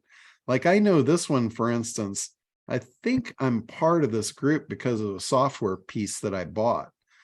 So I'm part of that group because of that, but there's 70,000 members in there, right? That tells me there's plenty of people for me to communicate with in this group. The thing about groups, you can't go into a group and just advertise in the group. You'll get kicked out. They don't want that. You have to go in and provide value. You have to go in and ask questions. Like you could ask a question instead of posting your blatant ad in the group right in front of them. Say, hey, I just discovered this new tool that does XYZ. It is really cool. And, it wasn't free, but it was almost free. If you'd like to hear about it, send me a private message. That's perfectly acceptable. Right? So now you can self-segment who's in that list that's interested in exactly what you were talking about. They'll private message you. You connect with them as a friend, right? And now you've got another person in your little private mailing list inside of Facebook. So it's a great way that without spending money, like, a lot of you don't have money to spend on ads. This is a great way that you can find perfect, ideal customers inside of Facebook for absolutely free. Build your mailing list inside of Facebook. And then once they're on your mailing list, now you can send a message to them. So you can go back to Facebook and you can say, here, what's on your mind? Okay, the first thing is, who are we going to send this to? Friends, public, only me? There's my custom list. So now when I select that, when I create this message, it's only going to go to my SEO list. And Facebook's going to send it to all of them. So that is how you create a mailing list inside of Facebook. Now, John, this is only in your personal Facebook. This is not on your business Facebook. Business Facebook is usually just a page. Correct. It's a Facebook business page. Yeah. So you all have a personal account, and this is how you segment it to be able to do business in there. So like you could take all the people that subscribe to your business page and you could put them in a list. And then when you go into your personal Facebook to send a message out, you do the drop down here and you select specific friends, custom audience. You can actually just target them specifically. This is all free. Everybody has access to this, and everybody has access to Facebook's entire universe of prospects. They've already put their hand up and self-segmented what they're interested in by joining groups. They've already told you, this is what I want. And in some cases, if you have health things, if you provide health products, you can go in there and you can search by symptom, like who has this problem? Oh, what I have can solve that problem. If it's a big enough group, maybe you should make a funnel. Maybe you should make a big idea to attract those people for that specific problem, because they have the symptom or they wouldn't be in the group. Right? They've already put their hand up. You don't need a crystal ball. all you need is a Facebook account and how to read it. Right? So there's no reason that you don't have access to getting your message in front of the right people at no cost. The thing is, you got to get the messaging right first. You got to figure out who you're talking to and what they want, why they want it, all that stuff. If you do this stuff in order, I can almost assure you, you're going to have a pretty high success ratio. They call that a conversion rate. You know, most people in advertising outside of ad agencies, like if you go to just, you know, regular business owners, their conversion ratio on running an ad, it's not even 1%. It's a fraction of 1%. I've had cases where I've done a campaign where I've got over 50% conversion ratio because I knew who I was talking to. I knew exactly how to talk to them, and I had the right message and I put it in front of the right people. So the closer you get to that ideal, the higher your conversion ratio is going to go and the more money you're going to make. And a lot of this stuff is in that year-end process that I go through. It's like, how many leads did you generate? How big was your list last year? How big is it this year? How many different ways did you have to build the list? You know, there's a whole bunch of questions that it asks you. And in asking you the questions, it's going to reveal your biggest problems in your business. It's going to reveal, oh, well, you know, I didn't make any sales because I didn't build my list. And I didn't build my list because I didn't have a free lead magnet. And I didn't have a free lead magnet because I didn't identify who it's for. It just goes right down the scale. It's like dominoes. It's like reverse dominoes. All your dominoes are down on the floor, and this stacks them back up so you can push them down and knock them down and get a better result the next time. So it's a reverse domino effect.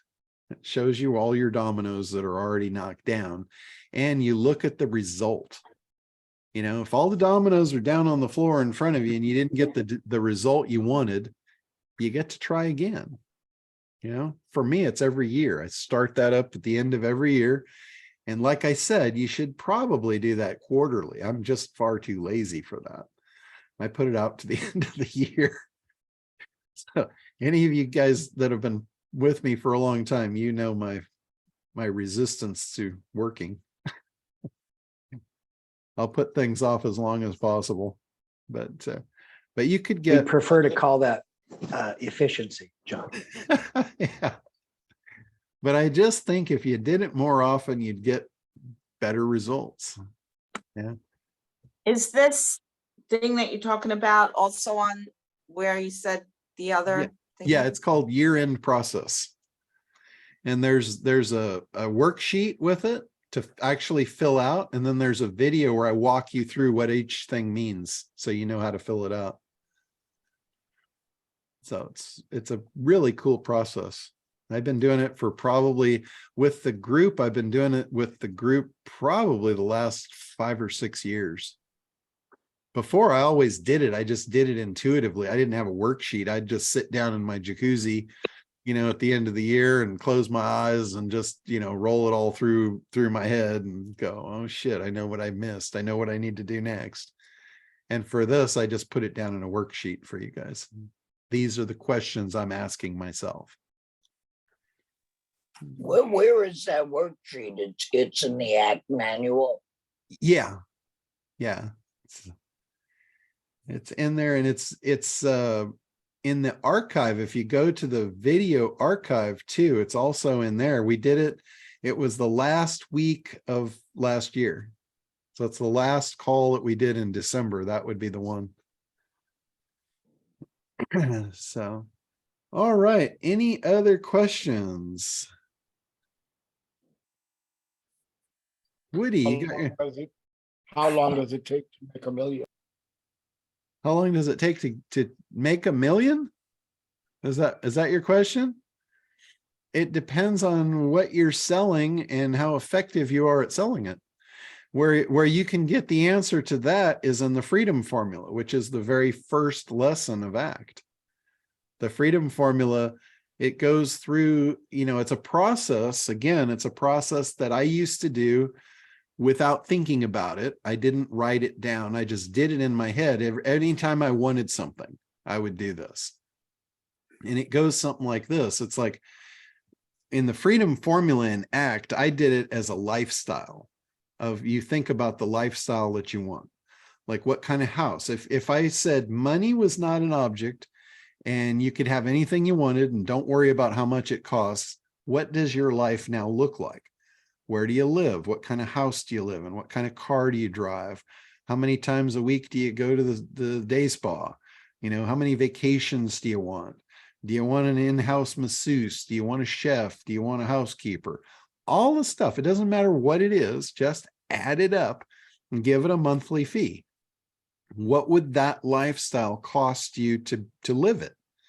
And most people don't think that way. They have a lot of trouble with that because they're too tied to what everything costs.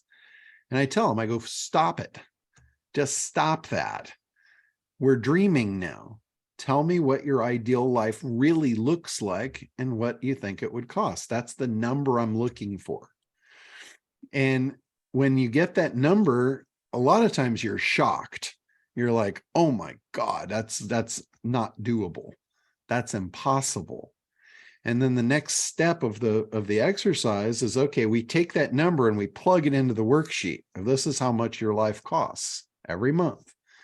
Now we take what you have to offer, your product, and how much average profit is in that product. And now we divide that number, the profit number, into the lifestyle cost number. And now we have a number of units that we need to move. And all of a sudden, this dream life just became a simple math equation, and it is absolutely doable. Now your question is, how do I move that much merchandise? And the simple answer to that is you go to ACT and you look at, okay, is the market big enough to justify my sales goals? If it is, you qualified, you move on to the next step. Are the people in here affluent enough to pay for it? And is it a big enough problem they're going to be willing to pay for it? And if you can check those three boxes, that lifestyle is absolutely doable. And it's a matter of you just creating the messaging and communicating it. And now all of a sudden, I took somebody with a very limited mindset that was not prepared to be successful and had no drive towards it. And all of a sudden, I just put something in front of them that they can have, and they're going to run towards it. So I completely shifted their mindset with that exercise. And the reason that I had to do that first is because if I didn't, you wouldn't do the hard work to create the marketing campaign to make it happen. You wouldn't see why you were doing it. So you wouldn't put in the effort. If you can see, like the process that I used to do before on my own, like I'd spend a lot of time sitting in my hot tub thinking about, what do I want? And how much does it cost? And how many units do I have to move? And how am I going to do that? Those were the questions I would ask myself. And every time it would come true.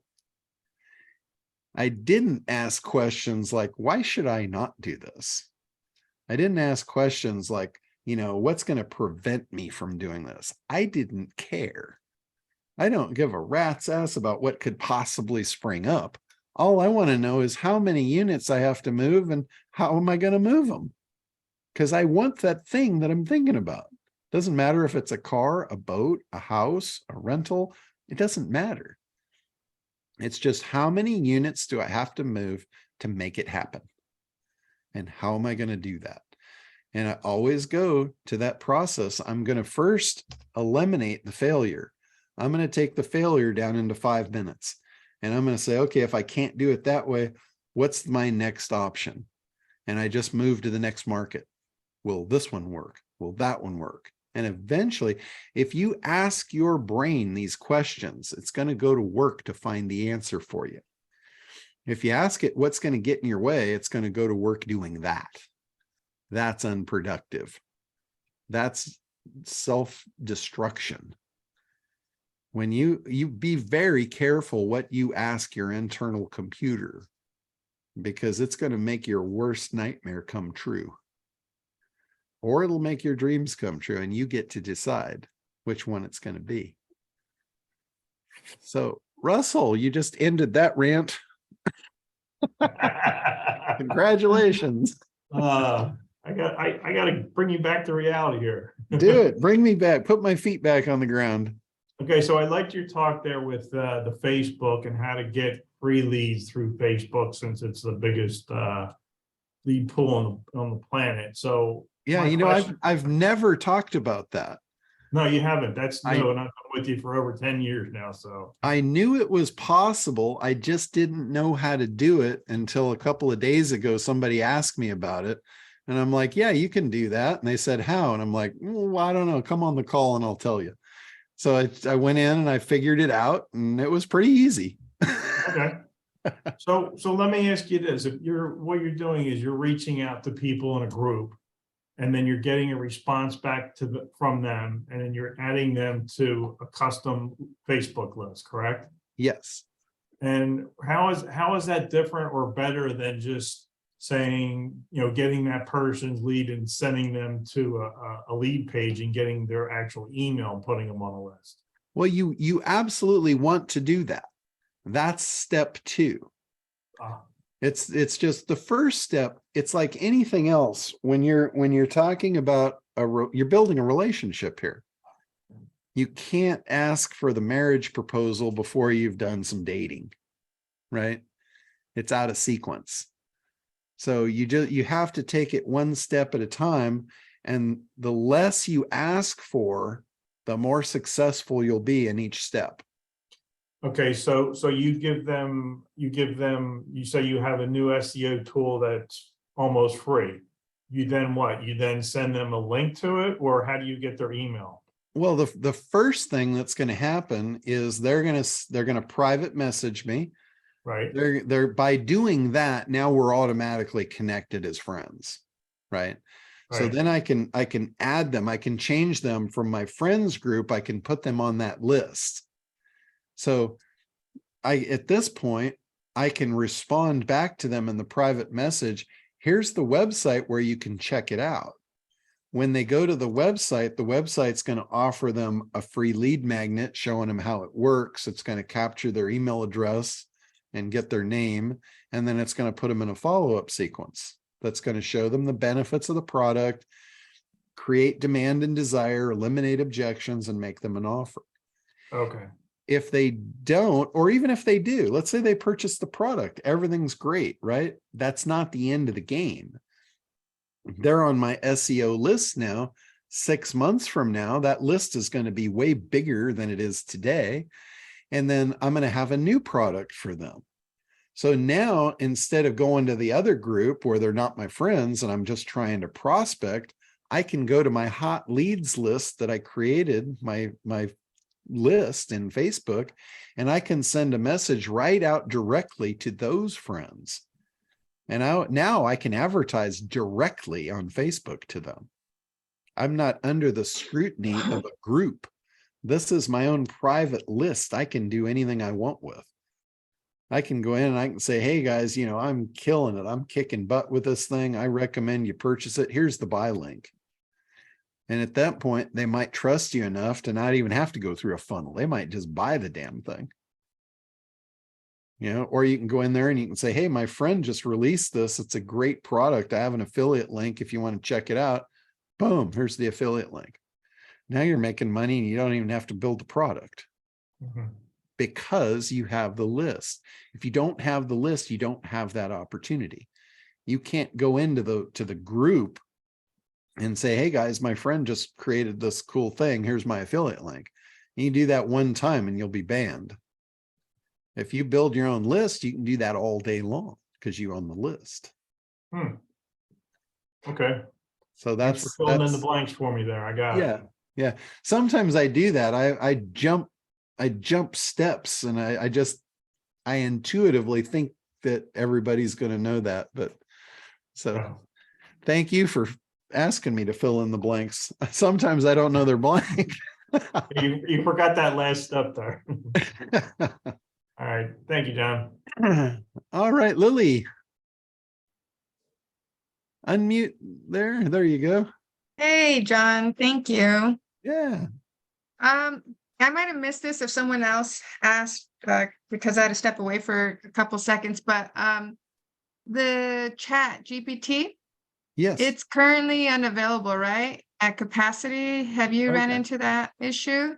Yes, a lot of times during the day it will have that issue because so many people are trying to use it.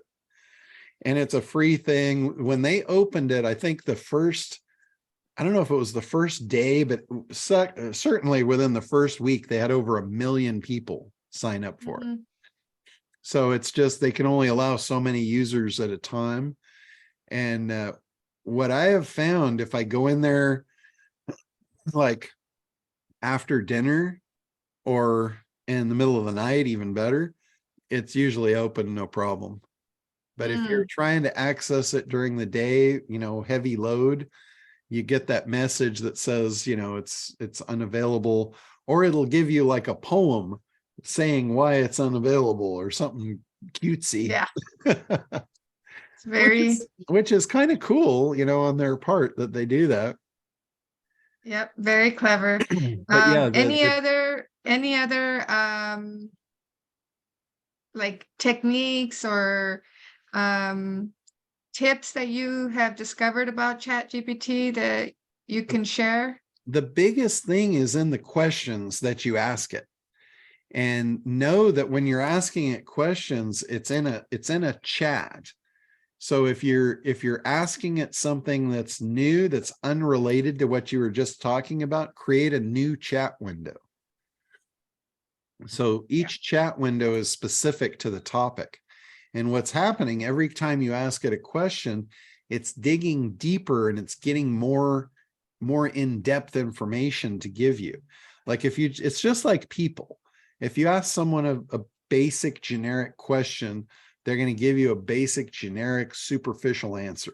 It's no different.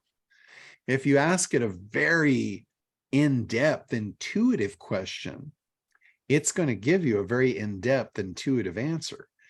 And you can stack the stuff on. Like I'll go in and I'll say, in this industry, what's the biggest benefits to customers purchasing this type of product? Right. And it'll bullet point the benefits out. And then I'll say, what are some reasons why somebody might not buy this product? And then it'll bullet out all the objections. And then I'll say, based on these objections, how would you overcome these in a sales scenario?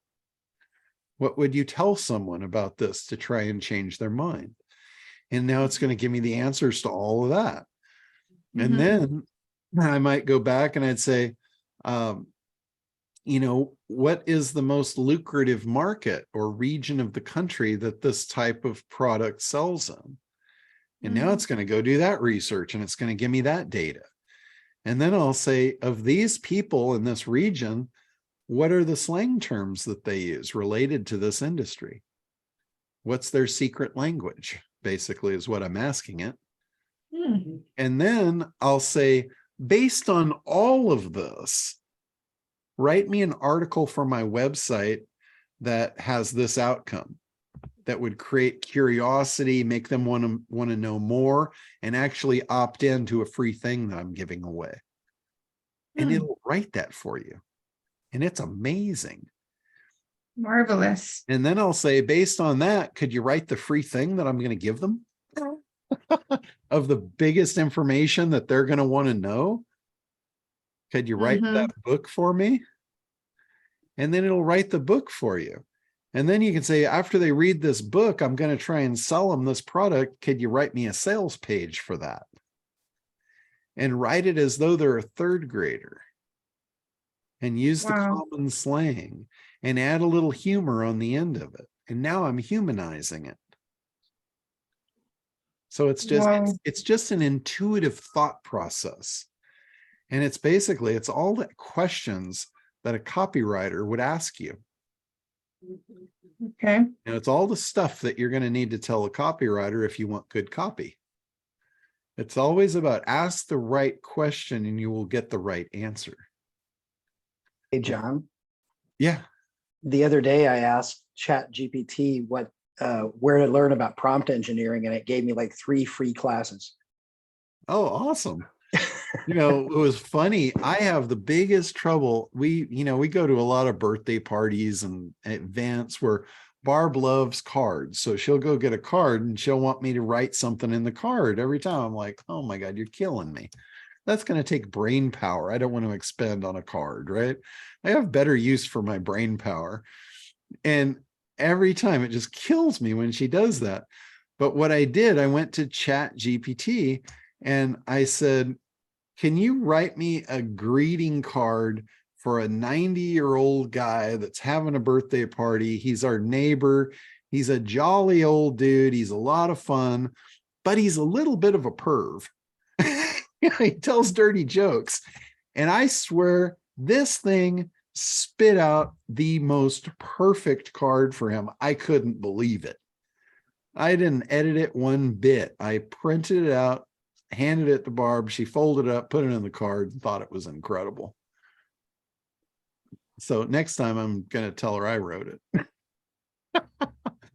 But if you're having relationship trouble and you need to send a sorry card, have the thing write it for you. I guarantee it's going to kick your ass every time getting a result. And it's amazing. It's an incredible tool. Yeah. Last question, regarding the analysis part of the ACT method. Do you think that that's the only tool we would need to complete our analysis, or should we still utilize some of the ones in the course you mentioned? When I wrote the course, ChatGPT wasn't even available. Right. So I wouldn't be surprised, but what you couldn't get almost everything that you need out of there. I would still use some of the other stuff to verify like the size of the markets and stuff. But if you can ask it, I haven't done this yet, but if you can ask it, what size of the market is, for this segment, it might be able to tell you. And then you might be able to ask it, this of statistics, what percentage are male versus female, and what's the breakdown of the age groups. And again, it's about asking the right questions. If you ask it, I'm pretty sure it has access to the information. And it might just give you everything that you need. That's a great question. I should go back. Maybe I'll redo the training. Maybe I'll say, hey, forget all the rest of that. Just do this. Because that would be awesome. Anything I can do to make it easier, I'm all about that. Yes. Cool. Thank you. One thing I found out when I was interacting with it the other day, I don't know if this will help you, is that it doesn't have access to current information, only through I don't remember what month, but sometime in 2021. Okay. Well, unless it's a current event, that's probably good enough though for most markets, for market research. Yeah, for most everything. Yeah. Yeah. All right, Warren. Oh, yeah. So how much is it ChatGPT, and so what's the main application to research, or you write articles for you, or? Well, ChatGPT, it's an AI application, and right now it's actually free. You can go to openai.com and you can sign up for it. And then once you're signed up, then you can use the ChatGPT part of OpenAI, and it's a free tool so far. I don't know if it's going to remain free. I think it probably will, because Bing and Microsoft are the major funders. They're the ones backing it. So just like Google uses search for free to get people in to create their mailing list, this is their way to do that. So it may remain free, but right now it has certain limitations for how many people can use it at one time. And that's what I think Lily was asking about if you go to it and it's offline, just go back, off hours. It's an amazing tool. But it's all about asking the right questions. If you can ask it the right questions, it's going to give you some amazing answers. It really does. And it could write an ad for you or not? Yeah, absolutely. It can write an ad for you. It can create scarcity. And what you can do, here's a little trick about something that you could do. You could go in and you could tell it, and I actually did this. I said, write me a big idea on whatever it was I was trying to do. And it said, write it the way David Ogilvy would write it. And I swear to God, it came out in his voice. Really? Wow. It was amazing. So Amazing. you could go in and you could say, use a Frank Kern style to write me an email sequence to get somebody to purchase this product. It's really powerful, but it's only as powerful as your intellect to use it. Oh, wow. Very good. So again, this is where you're going to exercise that thing in your ears. And so is it kind of like Jasper, which is like over $100 a month? Jasper uses the same feed that it uses. So yes. Wow. What Jasper has done is Jasper's put a front end on it to make it a little more user friendly. Like if you use ChatGPT, you're literally talking into the belly of the beast. So you need to know how to talk to it. Jasper has created prompts and things to help you get better information without doing that. But it's $100 a month. So yeah. Okay. It's great. It's free. But I personally like to ask it the questions myself because I don't like to be inside templates and stuff. Right. Yeah. Yeah. So I ordered that thing called marketing blocks that I showed you guys a couple weeks ago. And I actually wound up sending it back and asking for a refund. Every time I tried to use it, it was a pain in the butt because they had templatized it too far. Right. They tried to make it for, somebody that didn't know what they were doing. And for me, it just felt like I was in handcuffs in a boxing ring, just getting my butt kicked. So I was like, oh no, I'm going right into the belly of the beast and get my information. Yeah. I just use the freestyle. Use the freestyle part of it. Yeah. Freestyle. Okay. So all right. So we got Randy and Woody, and then we'll wrap it up for today. Randy, what do you got? Well, I didn't have a question. I guess it's a question. The other night, and I didn't catch the whole thing. CNN, I just caught enough to know that they were doing a special on the chat, so the word is out. Oh yeah. And they were connecting it to revolutionizing the education, and I'm like, OMG. It hasn't even been that long since John got us on this, and now the whole world knows. Well, the real reason that they developed it was developed some years ago by a coalition. And I don't know if Elon Musk ran it, but he was definitely part of it. And part of the reason that he wanted it was for the robotics part of it. So they could do robotics and, autonomous cars. So you could communicate with the machine and communicate with the car and have it know what you wanted and get the right outcome. And also have it understand the difference between right and wrong. Like in the car, it didn't want you to say, run that old man over. He's a pain in my butt, right? So the car knows, no, we can't do that. No, I'm not going to do that.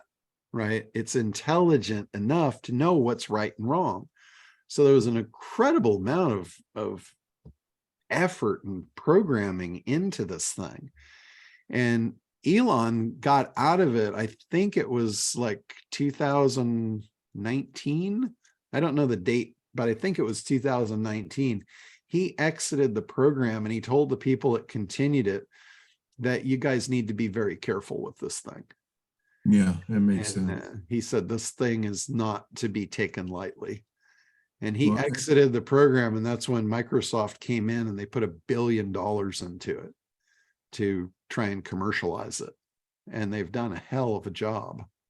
Yeah, and then if you take that in the augmented reality as an example in the medical field with teaching medical students, just imagine where this is headed. Yeah, yeah. Well, the robotics too. It's like, if you wanted a robotic receptionist, and these things actually exist now. They're coming out of Japan, and it's really wild. If you go onto YouTube and you Google robotic receptionist, for instance, right, you can see they actually have women that look real. Yeah. And they can carry on a conversation with you, and they're made to be receptionists and direct traffic in shopping malls and stuff like that. Kind of scary in a way. Yeah, and there literally is just no end to where this could go. It's like a new revolution. There was one point when we revolutionized automation, like how to build automobiles. It's all mechanical. At first, it was actually men and women putting the nuts and bolts together, and now it's machines. They're mechanical production lines that stuff these cars out the end of them every day. And eventually, that put a lot of men and women out of business because of that robotic automation. And it's just getting worse. So the best thing that you guys could do is learn how to do marketing, because that's the thing that's going to remain of high value. And very few people know how to do this. Very few people know how to communicate value. That is shocking to me. That blows my mind. But the less people that know how to do something, the more valuable it becomes. So as jobs are diminishing, your superpower could get more and more lucrative as you go. So pretty cool stuff. All right, Woody, let's get you, and then we'll wrap it up for the day. Well, I have two artificial intelligence questions. One is if I fed in all my notes, and said, organize these notes into the concept of telling the truth. I'm doing a seminar on truth. Okay. And I put in 50 pages. Will it read it and process it? And I'm is not there a way to sure. input into it? Yes, there is. I'm not sure if ChatGPT is capable of that because I haven't tried it. But all you'd have to do is try it and see what happens. If it doesn't, there's another program called Quillbot, and Quillbot will do it. And if you go to my site and you go to the specials tab, you can download my free ebook that I made about AI, and it's got a bunch of tools. I did this book probably 2 years ago, but it's got all the tools that are still being used today. Like it talks about Jasper, talks about Quillbot. It's got the AI software that I actually built for SEO in there. And I just updated it last week with a couple of sequences of how I do the prompting questions. And they're really in depth. They're really in detail. So if you grab that, if you download that, it's a free download off of my website. That'll give you, the Quillbot software and, all the different stuff and what they do. All right. And then Quillbot will feed it into. Yeah, Quillbot, you can load a whole book in there and tell it to rewrite it. Yeah. Wow. It's pretty cool. And my other question was, the way that I seem to write best is on the phone. Okay. What I love about it is, I'll misspell a word and it fixes it. Yeah. That saves me so much time. It's a transformational experience as opposed to working on a platform like Word. Yeah. Yeah. I love that too. Pain in the ass. So, is there a way that I can have my text printing out Yes, all you have to do is, this is the way I do it. This is the way I get it from my phone to my computer to print it. I'll copy it. Like if I do a chat and I'm chatting with somebody and I want to send that to myself to put in an email or something, I'll copy it. You click on it and hold it, and then you can select all the text, and then you can copy it. And then I go over to Facebook Messenger and I basically send the message to myself. And then I go to my computer, my desktop, and I open up Facebook and I go to Messenger, and there it is now on my desktop.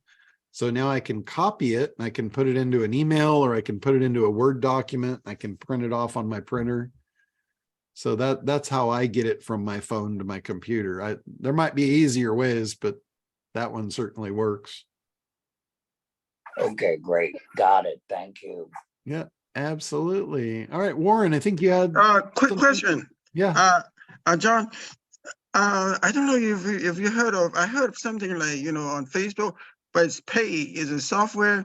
It's called maybe Go Leads or something like that. It sends out, it'll go out and send messages for you in the background, something like that. I mean, one time somebody told me, but I'm not sure if you heard something like that. Was it worth, maybe not, maybe not. Yeah, there's a lot of programs that say they'll send out emails on your behalf. There's some inherent danger with spam with it. Okay. So you got to be careful with that. With if you got some automated thing that's going to be blowing messages out on your behalf, you want to be careful with that one. Oh, okay. So thank you, John. Okay. Yeah, all right. And Rashid, do you have one more for me? You're muted out. I found a workaround on ChatGPT to get it to work during daytime. Oh, really? Yeah, what I did was at nighttime, I did the research on my phone and saved a particular research on a folder that is, so basically it's Google Chrome is what I'm using on my phone. And I've saved it on a particular folder. And then I go to just now I went to my Google Chrome on the desktop, opened that folder and clicked on the chat that I had saved there, and voila, it was there. Well, earlier, before that, I tried to log in and I got 10 jokes on why I can't use it. Oh, cool. So, yeah. All right. So. Hey, Rashid, not sure if I got all of that. Okay. Repeat it, please. When you get a chance at nighttime or when it's not busy, go on there, research, and save that particular page. You know how you bookmark pages, internet pages, bookmark it and save it into a particular folder and then go to your desktop and pull up that folder, and that page would be there. So you click on it and you're in. So it's almost like bookmarking it, right? Yes. Bookmarking. Yeah. Okay. Understood. That's cool. That's awesome. Thanks for sharing that. Sure. Yes. Good stuff. All right, guys. Well, we've been on here a little over 2 hours, so I better let you guys get back to your day. And thanks for coming on. And the questions are great because I don't know, where you guys need help, but I'm happy to do it wherever you need me. I'm happy to jump in and roll my sleeves up. So thanks for the ranting. Yes. Brilliant. I loved it. It was brilliant. Yeah. We all need that every now and then. Many thanks for everything. All right. Well, have a great week, and I look forward to seeing you guys next week. And yes, sir. Till Bye, then, John. have a great one.